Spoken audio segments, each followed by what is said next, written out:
சட்டப்பேரவையில் மானிய கோரிக்கை மீதான விவாதங்கள் தொடங்கி நடைபெற்று வருகின்றன. இன்றைய தினம் பல்வேறு துறைகளின் மீதான மானிய கோரிக்கைகள் விவாதங்களில் அமைச்சர்கள் பதில் உரை வழங்க இருக்கிறார்கள். அந்த நேரலை தொடங்க இருக்கிறது. இதில் பங்கேற்பதற்காக அதிமுக பொதுச் செயலர் எடப்பாடி பழனிசாமி மற்றும் அதிமுக சட்டமன்ற உறுப்பினர்கள் சட்டப்பேரவைக்கு வரக்கூடிய அந்த காட்சிகளை நாம் பார்த்துக் கொண்டிருக்கிறோம். தொடர்ந்து இது பற்றிய விவரங்களை நம்முடைய செய்தியாளர் ஜெரி வழங்க நாம் கேட்கலாம். ஜெரி, இன்னும் சற்று நேரத்தில் மானிய கோரிக்கை மீதான விவாதங்கள் தொடங்க இருக்கிறது.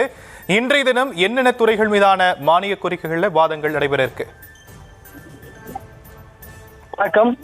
இன்று இன்னும் சற்று நேரத்தில் தலைமை செயலகத்தில் மானிய கோரிக்கை மீதான விவாதம் தொடங்கப்பட இருக்கிறது. இன்று நெடுஞ்சாலைகள் மற்றும் சிறு துறைமுகங்கள் மீதான மானிய கோரிக்கையில விவாதங்கள் நடைபெற இருக்கிறது. அதே போல பொதுப்பணி மற்றும் விளையாட்டு மேம்பாட்டுத்துறை சார்பிலும் இந்த மானிய கோரிக்கை மீதான விவாதங்கள் நடைபெற இருக்கக்கூடிய சூழல்ல அமைச்சர்கள் மற்றும் சட்டமன்ற உறுப்பினர்கள் உள்ளிட்டோர் பேரவைக்கு வருகை தர தொடங்கி இருக்கிறார்கள்.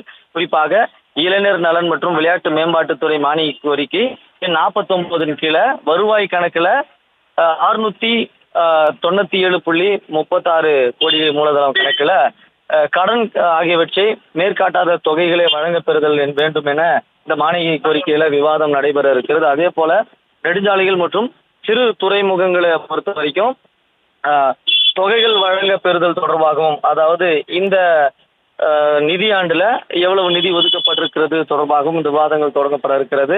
இந்த கோரிக்கை மீதான விவாதத்துல அமைச்சர் ஆதவர்ஜுனா உரையாற்ற இருக்கிறார். அதே போல மனிதவள மேம்பாட்டுத்துறை தொடர்பாகவும் மானிய கோரிக்கையில இந்த விவாதம் நடைபெற இருக்கிறது. துறை சார்ந்த அமைச்சர், அதாவது மனித வேளாண்மை துறை அமைச்சர் சரத்குமார் உரையாற்றவும் இருக்கிறார். இந்த சூழல்ல கிட்டத்தட்ட ஒரு 10 சட்டமன்ற உறுப்பினர்கள் இது தொடர்பாக விவாதங்களையும் கேள்விகளையும் எழுப்ப இருக்கிறார்கள். இந்த சூழல்ல இன்னும் சற்று நேரத்துல பேரவை தொடங்க இருக்கிறது.